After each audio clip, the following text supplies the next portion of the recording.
আসসালামু আলাইকুম। আ সবাইকে স্বাগতম। আজকে আমরা আমাদের ধারাবাহিক প্রশ্ন পর্যালোচনার সর্বশেষ প্রশ্নটা আলোচনা করব। তো এখানে আমাদের প্রশ্নতে বলা হয়েছে, illustrate an example of relative cell referencing and absolute cell referencing using MS Excel. MS Excel এর মধ্যে আমাদেরকে relative cell referencing এবং absolute cell referencing সম্পর্কে এক্সাম্পল দেওয়ার জন্য আমাদেরকে বলছে, ঠিক আছে? তো শুরুতে আমি একটা এক্সেল শিটে গেলাম। আমার এখানে আমি একটা এক্সেল ফরম্যাট রেডি করে রেখেছি আপনাদেরকে বোঝানোর জন্য। তো আপনারা আমি আস্তে আস্তে বোঝাই দিব এটা কীভাবে করছি। তো আমরা শুরুতে আমি দেখেন এখানে একটা হেডিং নিলাম, এখানে serial number, name, amount 1, amount 2 total করছি রিলেটিভ অনুযায়ী, আবার টোটাল করছি অ্যাবসোলিউট অনুযায়ী, ঠিক আছে? আমাদেরকে এখানে অ্যাবসোলিউট অনুযায়ী করার জন্য বলছে, আবার রিলেটিভ সেল রেফারেন্সিংও করানোর জন্য বলছে, ঠিক আছে? তো এই জন্য আমি টোটাল রিলেটিভ দিয়ে করলাম, অ্যাবসোলিউট দিয়েও করলাম। তো আমি দেখাই আপনাদেরকে। শুরুতে একটা সিরিয়াল অনুযায়ী সিরিয়াল দিলাম, এরপর নাম দিলাম, এরপর অ্যামাউন্ট নিলাম, অ্যামাউন্ট 2 নিলাম, ঠিক আছে? এগুলা র্যান্ডমলি আপনারা নিতে পারবেন, কোনো ধরাবাধা নাই। আমি কিছু অ্যামাউন্ট নিয়ে নিলাম, ঠিক আছে? তো অ্যামাউন্টগুলো এখানে টোটাল করলাম, যোগ করলাম। তেমন 300 আর 120 420 হয়। আমরা যেভাবে সাম দিয়ে যোগ করতাম ওভাবেই আমি সাম দিয়ে যোগ করছি, ঠিক আছে? মাউস হোভার করে সবগুলো মাউস অটোফিল করে হচ্ছে সবগুলো আমি এখানে অটোফিল করে নিছি। যেমন 300 আর 120 হয়, 420, 500 আর 230 হয়, 730, ঠিক আছে? এগুলো একটার সাথে একটা যোগ হয়, টোটালটা এখানে বসে গেছে সবগুলা। 1300 আর 670 হয়, 1970, ঠিক আছে? এভাবে হচ্ছে একটার সাথে একটা যোগ হয়ে এখানে বসে গেছে। তো আমি এটা হচ্ছে রিলেটিভ, হ্যাঁ, একটার সাথে একটা রিলেটিভ, এই জন্য যোগগুলো এখানে বসে গেছে। তো আমরা অ্যাবসোলিউটটা দেখব। অ্যাবসোলিউটটা হচ্ছে কি জানেন? অ্যাবসোলিউটটা হচ্ছে যেমন আমার এখানে হচ্ছে টোটাল অ্যামাউন্ট 400 আছে, হ্যাঁ, 420 আছে, টোটাল অ্যামাউন্টটা 420 আছে। আমি চাচ্ছি যে 1000 যোগ হবে, 420-এর সাথে 1000 যোগ হবে, তো যোগ হয়ে 1420 হয়েছে। 730 আছে, 730-এর সাথেও 1000 যোগ হবে, যোগ হয়ে 1730 হয়েছে। 1040 আছে, 1040-এর সাথেও 1000 যোগ হবে। 1350-এর সাথেও 1000 যোগ হবে, 1660-এর সাথেও 1000 যোগ হবে, 1970-এর সাথেও 1000 যোগ হবে, ঠিক আছে? সবগুলা যোগ হয়ে এখানে আসবে। আমরা তো এতক্ষণ এই দুইটা সেল এখানে যোগ আসছে, এই দুইটা সেল এখানে যোগ আসছে, এই দুইটা সেল এখানে যোগ আসছে। এখন আমরা চাচ্ছি যে না, এই সেলগুলোর সাথে শুধুমাত্র একটা সেলেরই যোগ হয়ে যোগফলটা এখানে আসবে। এটাকেই বলা হয় অ্যাবসলিউট। আশা করি আপনারা বুঝতে পারছেন। তো আমরা এখন দেখব এই কাজটা আমরা কীভাবে করছি। তো দেখেন এখানে আমি হচ্ছে এই ঘরগুলো এখন খালি করে নিলাম। আমার হচ্ছে শুধুমাত্র অ্যামাউন্টগুলো আছে। তো আমি এখানে রিলেটিভ করে এগুলা যোগ করব। দেখেন শুরুতে আমি ইকুয়াল দিলাম, সাম দিলাম, এরপর হচ্ছে ফার্স্ট ব্র্যাকেট দিয়ে আমি হচ্ছে এই দুইটা রেঞ্জ সিলেক্ট করে দিয়ে এন্টার দিলাম, ঠিক আছে? দেখেন আমার এখানে 300 আর 120-এ 420 চলে আসে। তো আমি এটা অটো ফিল করে নিলাম, তাহলে সবগুলোর জন্য চলে আসবে, ঠিক আছে? আমি এটা অটো ফিল করে নিলাম, সবগুলোতে চলে আসছে। 300 আর 120-এ 420, 500 আর 230 হয়ে 730, এভাবে এই সেলের সাথে এই সেল যোগ, এখানে যোগফল, এই সেলের সাথে এই সেল যোগ, এখানে যোগফল, এই সেলের সাথে এই সেল যোগ, এখানে যোগফল, আর অ্যাট লাস্ট এটার সাথে এটা যোগ, এটার যোগফল এখানে চলে আসছে। এগুলো হচ্ছে রিলেটিভ যোগ, এখানে চলে আসছে। এরপরে দেখেন আমি অ্যাবসোলিউট যোগ করব। এখানে আপনাদেরকে দেখাই, যদি আমি অ্যাবসোলিউটের জন্য যদি সেম ফরম্যাট ইউজ করি তাহলে কি হয় দেখেন, আমি সাম দিলাম, এরপরে 420 দিলাম, ঠিক আছে? এরপরে যদি আমি কোলন দিয়ে যদি হচ্ছে এটা সিলেক্ট করি তাহলে হচ্ছে হবে না, ঠিক আছে? এইভাবে হবে না। তো আপনারা এটা করার জন্য কি করবেন, আপনারা হচ্ছে সাম এটা দিলেন, হ্যাঁ, ঠিক আছে? তো আপনার হচ্ছে সাম দেওয়ার পরে আপনি সাম দিয়ে 420 সিলেক্ট করলেন, ঠিক আছে? দেখেন আমি ইকুয়াল দিলাম, সাম দিলাম, ফার্স্ট ব্র্যাকেট দিলাম, এরপর হচ্ছে 420 সিলেক্ট করলাম, এরপর প্লাস চিহ্নটা দিলাম, প্লাস, ঠিক আছে? যোগ চিহ্ন, আমি যোগ করব, যোগ 1000 ক্লিক করলাম, ঠিক আছে? 1000-এ আমি ক্লিক করলাম।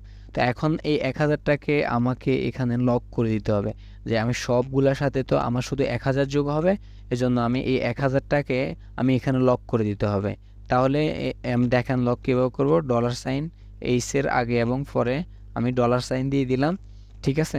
মানে এটা এইচ কলামে আছে, তো এইচ কলামে আছে, এইচ কলামের 2 নাম্বার রতে আছে, এইচ নাম্বার 2 নাম্বার রতে আছে, ঠিক আছে? তো আমি এইচ 2টাকে আমি $সাইন দিয়ে, দুইটা $সাইন দিয়ে লক করে দিলাম। এইচের আগে একটা পরে একটা, ঠিক আছে? আমি এইচ 2টাকে এখানে লক করে দিলাম, মানে এই 1000টাকে লক করে দিলাম। এটা সবগুলোর সাথে যোগ হবে বারবার, ঠিক আছে? বাস আমার সূত্রটাই হচ্ছে এটা। প্রথমে হচ্ছে সাম দিলাম, সাম দিয়ে এই যে এই ঘরটাকে সিলেক্ট করলাম, মানে E2, ঠিক আছে? E2 সিলেক্ট করলাম, তারপর প্লাস চিহ্ন দিলাম, প্লাস চিহ্ন দিয়ে তারপরে এই ঘরটাকে ক্লিক করছিলাম, ঠিক আছে, H2 ঘরটাকে ক্লিক করছিলাম, পরে হচ্ছে এখানে ডলার সাইন দিলাম, এইচের আগে পরে দুইটা ডলার সাইন দিয়ে লক করে নিলাম। আমি এন্টার দিলাম, দেখেন এন্টার দেওয়ার পরে 420 যোগ 1000 আমার এখানে হচ্ছে 1420 চলে আসছে, ঠিক আছে। আমি যদি এটা এখন মাউস ওভার করে দিই তাহলে দেখেন এই যে 730 আর হচ্ছে 1000 যোগ 1730, এরপর 1040 যোগ 1000, ঠিক আছে, 2040, এভাবে তাহলে আমার এই ঘরগুলোর সাথে শুধুমাত্র একটা সেলেরই আমার হচ্ছে যোগ হয়ে এখানে চলে আসছে। আমি তো এখানে যোগ করলাম, আমি চাইলে এখানে গুণ করতে পারবো, যোগ বিয়োগ গুণ ভাগ আপনি সবই করতে পারবেন। সাপোজ আমি 5 নাম্বারটা, ঠিক আছে, আমি এটা 5 গুণ করব, ঠিক আছে, এখানে হচ্ছে মাল্টিপল, আমরা জানি গুণের ইংরেজি হচ্ছে মাল্টিপল, ঠিক আছে, মাল্টিপল দিলাম, মাল্টিপল করব হচ্ছে আমরা অ্যাবসোলিউট পদ্ধতিতে আমরা মাল্টিপল করব মানে গুণ করব, ঠিক আছে। দেখেন শুরুতে আমি হচ্ছে ইকুয়াল দিলাম, সাম দিলাম, আমি এটা বুঝাই দিই, মানে হচ্ছে আমার ধরেন এই ঘরগুলোর সাথে এই ঘরের সবগুলোর সাথে আমি শুধু 5কে গুণ দিব, ঠিক আছে, এই ঘরের সবগুলোর সাথে আমি শুধু 5কে গুণ দিব। তো আমি দেখেন ইকুয়াল দিলাম, সাম দিলাম, ফার্স্ট ব্র্যাকেট দিলাম, এরপর হচ্ছে আমি এই যে একটা ঘর সিলেক্ট করলাম, এরপরে স্টার চিহ্ন দিলাম। আমরা জানি এক্সেলে হচ্ছে গুণ স্টারকে আমরা গুণ ধরা হয়, ঠিক আছে, গুণ ধরা হয় স্টারকে, তো আমরা স্টার দিলাম, এরপরে এই ঘরটা সিলেক্ট করে দিলাম। তো এই ঘরকে আমরা লক করে দেওয়ার জন্য এইচের আগে এবং পরে আমরা দুইটা ডলার সাইন দিলাম, ঠিক আছে।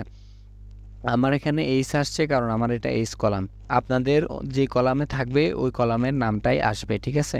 তো আমি H5টাকে লক করে দিয়ে এন্টার দিয়ে দিলাম। দেখেন আমার যে 1420-এর সাথে 5 গুণ হয়ে এখানে রেজাল্টটা চলে আসছে। আমি যদি এখানে অটোফিল করে দিই তাহলে দেখেন আমার এই ঘরগুলোর সাথে, হ্যাঁ, এই ঘরের সাথে 5 যোগ হয়েছে, এই ঘরের সাথে 5 যোগ হয়েছে, এই ঘরের সাথেও 5 যোগ হয়েছে, ঠিক আছে, এই ঘরের সাথেও 5, সরি যোগ না, গুণ হয়েছে আর কি, হ্যাঁ গুণ, মাল্টিপল গুণ হয়েছে, এই ঘরের সাথেও 5 গুণ হয়েছে, এই ঘরের সাথেও 5 গুণ হয়েছে, রেজাল্টগুলো এখানে চলে আসছে, ঠিক আছে। এই ঘরের সাথে 5 গুণ হয়ে এখানে রেজাল্ট আসছে, এই ঘরের সাথে 5 গুণ হয়ে এখানে রেজাল্ট আসছে, এই ঘরের সাথে 5 গুণ হয়ে এখানে রেজাল্ট আসছে, ঠিক আছে, এই ঘরের সাথে 5 গুণ হয়ে এখানে রেজাল্ট আসছে। অর্থাৎ অ্যাবসোলিউট হচ্ছে আমি একটাকেই সবগুলোর সাথে যোগ বিয়োগ গুণ ভাগ আমরা যেটা করি একটাকেই আমরা সবগুলোর সাথে করব, ঠিক আছে।